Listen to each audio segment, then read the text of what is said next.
દૂધીના મૂઠિયા ભૂલાવી દે તેવા આજે હું તમારી સાથે નવા રૂ જેવા પોચા મૂઠિયાની રેસીપી લાવીશું.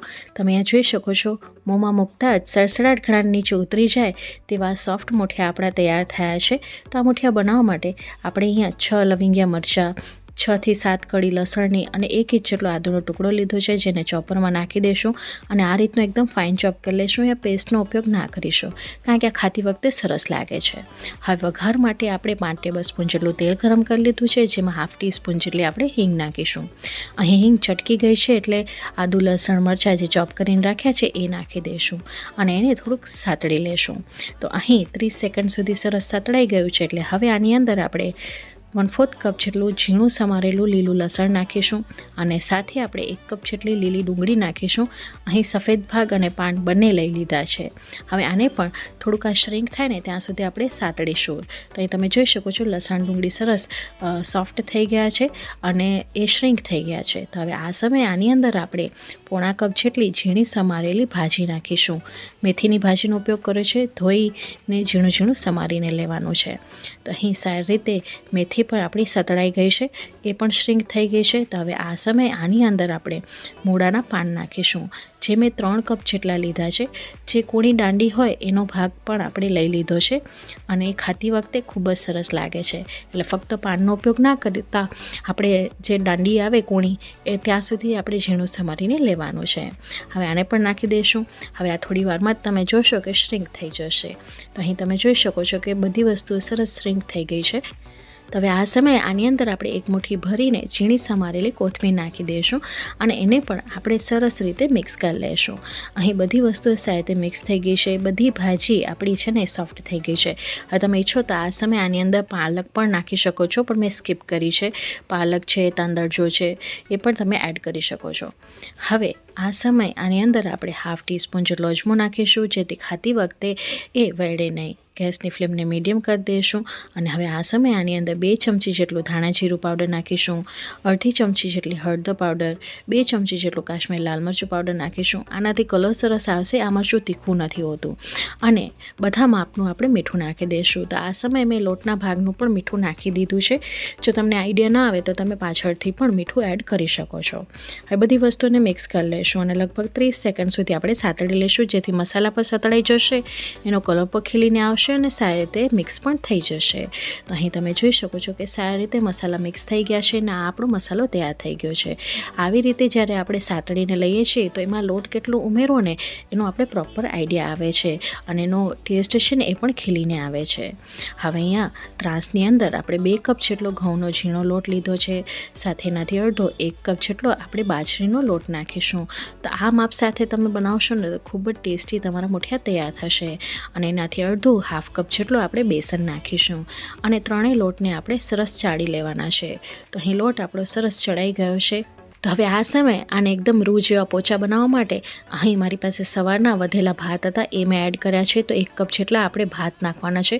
જો તમારી પાસે સવારના ન હોય તો તમારે 1 કલાક પહેલાં તાજા ભાત બનાવીને એને ઠંડા પાડી લેવાના અને તૈયાર કરેલો મસાલો બધો એડ કરી દઈશું. હવે આ સમયે આ મસાલો ગરમ છે એટલે ચમચાની મદદથી આપણે પહેલાં મિક્સ કરી લઈશું અને ત્યારબાદ આપણે હાથેથી આ રીતે બધી વસ્તુને મિક્સ કરી લઈશું. હવે રૂ જેવા પોચા મૂઠિયા તૈયાર થાય ને એ માટે કરીને આપણે ½ ટીસ્પૂન જેટલી ખાવાની સોડા અને એને એક્ટિવેટ કરવા માટે 1 મોટા લીંબુનો રસ એડ કરીશું. આમ કરવાથી સોડા સરસ એક્ટિવેટ થઈ જશે ને એટલી સોડામાં કંઈ પણ ફરક નથી પડતો, પણ આ મૂઠિયા ખૂબ જ ટેસ્ટી તૈયાર થાય છે. હવે બધી વસ્તુને મિક્સ કરીને લોટ ગૂંથી લેશું. જો આ સમયે તમને એમ લાગે કે તમારો લોટ કઠણ બંધાણો છે તો તમે આ સમયે આની અંદર દહીં નાખી શકો છો, છાશ પણ નાખી શકો છો. અત્યારે આપણે બિલકુલ પણ પાણી ઉમેરવાની જરૂરિયાત નથી પડી, કારણ કે ભાત લીધા છે, ભાજીઓ લીધી છે, તેના પાણીમાં જ આપણો આ લોટ ગૂંથવાનો છે. અહીં આપણે પાણીનો ઉપયોગ નહીં કરીએ, છાશ કે દહીંથી આપણે લોટ બાંધી શકીએ છીએ. મને અહીંયા બિલકુલ પણ લોટ ગૂંથતી વખતે ઉપરથી છાશ કે દહીંની આવશ્યકતા નથી લાગી. તો આ રીતે અહીં આપણો લોટ ગૂંથાઈ ગયો છે. હવે છેલ્લે આની અંદર 1 ટેબલસ્પૂન જેટલું તેલ નાખીશું અને ફરી પાછું સરસ રીતે આપણે મસળી લેશું. બાજુમાં મેં સ્ટીમર પણ સરસ રીતે ગરમ કરી લીધું છે. તો અહીં તમે જોઈ શકો છો કે આ રીતનું ટેક્સચર હોવું જોઈએ. એટલા સોફ્ટ આપણે લોટ ગૂંથવાનો છે, જેથી મૂઠિયા આપણા સોફ્ટ તૈયાર થઈને આવે. હવે આનામાંથી આપણે આ રીતના મૂઠિયા વાળી લઈશું અને આ રીતે મેં અહીંયા બધા જ મૂઠિયાને વાળીને તૈયાર કરી લીધા છે. તો અહીં આપણા બધા મુઠિયા વળાઈને તૈયાર થઈ ગયા છે. બાજુમાં આપણું સ્ટીમર પણ ગરમ થઈ ગયું છે. એની અંદર રાખેલી પ્લેટ છે ને એને આપણે તેલથી પણ ગ્રીસ કરીને મૂકી દીધી છે. તો હવે આની અંદર બધા મુઠિયા મૂકી દઈશું અને 20 મિનિટ સુધી આપણે ગેસની મીડિયમ ફ્લેમે આને આપણે સ્ટીમ કરી લઈશું. તો અહીં આપણા મુઠિયા સરસ સ્ટીમ થઈ ગયા છે. એને ચેક કરવા માટે આપણે નાઈફ નાખીને એને ચેક કરી લઈશું. જો નાઈફ એકદમ ક્લીન આવે તો સમજી લેવાનું કે મુઠિયા આપણા પ્રોપર કૂક થઈ ગયા છે. જોઈ શકો છો નાઈફ એકદમ ક્લીન આવી રહ્યું છે અને મુઠિયા એની સાઇઝ કરતાં થોડાક ફૂલી ગયા છે. હવે આને આપણે નીચે ઉતારી લઈશું અને થોડાક ઠંડા થાય પછી આપણે આ રીતે ટુકડાઓમાં એને કટ કરી લેવાના છે. તમે અહીંયા ત્રાંસા રાખીને પણ એને ત્રાંસા કટ કરી શકો છો. મેં આવી રીતે રાઉન્ડ શેપમાં કટ કર્યા છે અને પાછળથી થોડાક ત્રાંસા પર કટ કર્યા હતા. અહીં તમે જોઈ શકો છો કેટલા સોફ્ટ મુઠિયા આપણા તૈયાર થયા છે. હવે આ રીતે અહીં મેં અહીંયા બધા મુઠિયાને કટ કરી લીધા છે. આ રીતે મેં થોડોક ત્રાંસો શેપ પણ આપ્યો છે અને બધા મુઠિયા આપણા એક જેવા સોફ્ટ તૈયાર થયા છે. હવે આનો આપણે એક સ્પેશિયલ વઘાર તૈયાર કરી લઈશું. અહીં તમે જોઈ શકો છો ફક્ત 2 આંગળીની મદદથી તૂટી જાય તેવા આપણા સોફ્ટ મુઠિયા તૈયાર થયા છે. તો વઘાર માટે આપણે જાડા તળિયાવાળી કઢાઈ લઈ લઈશું જેની અંદર આપણે 4 ટેબલ સ્પૂન જેટલું તેલ ગરમ કરી લઈશું. તેલ આવી ગયું છે એટલે હવે આની અંદર 1/2 ટીસ્પૂન જેટલી હિંગ નાખીશું, 1 ટીસ્પૂન જેટલી રાઈ અને 1/4 ટીસ્પૂન જેટલું આપણે જીરું નાખીશું. અહીં બંને સરસ ચટકી જાય ત્યાં સુધી આપણે રાહ જોશું. તો અહીં રાઈ અને જીરું સરસ ફૂટવા લાગ્યા છે એટલે 3 તીખા મરચાંને આવી રીતે ઊભા ચીરિયામાં કટ કર્યા છે, સાથે મીઠા લીમડાના પાન નાખ્યા છે. આ બંને ચટકે ત્યાં સુધી આપણે રાહ જોવાની છે. તો અહીં તમે જોઈ શકો છો આખો વઘાર સરસ ચટકી ગયો છે. ગેસની ફ્લેમને આપણે મીડિયમ કરી દઈશું અને 1/2 ટેબલ સ્પૂન જેટલા આપણે તલ નાખીશું. અહીં મને તલનું પ્રમાણ વધારે પસંદ છે એટલે મેં વધુ નાખ્યા છે. તમે આને ઓછા પણ નાખી શકો છો. હવે આની અંદર આપણે તલ ચટકી જાય એટલે મુઠિયા નાખી દઈશું ને આ રીતે ટોસ કરી લઈશું અને ત્યારબાદ આવી રીતે એને ચલાવી લઈશું. તો અહીં સારી રીતે બધો વઘાર છે ને મુઠિયા ઉપર કોટ થઈ ગયો છે. તો હવે આ સમયે આની અંદર આપણે 1 ચમચી જેટલું કાશ્મીરી લાલ મરચું પાવડર ઉપરથી નાખીશું. આમ કરવાથી આનો ફ્લેવર કલર ખૂબ જ સરસ ખીલીને આવે છે અને ટેસ્ટમાં બહુ જ સ્વાદિષ્ટ તૈયાર થાય છે. અને સાથે 2 ચમચી જેટલી આપણે ખાંડ નાખીશું. તમને ગળ પણ વધારે પસંદ હોય તો તમે વધુ પણ નાખી શકો છો. ખાંડ નાખવાથી ઉપરથી મુઠિયા કોરા નથી પડતા, ઉપરથી સોફ્ટ બન્યા રહે છે અને ખાતી વખતે ખૂબ જ સરસ લાગે છે.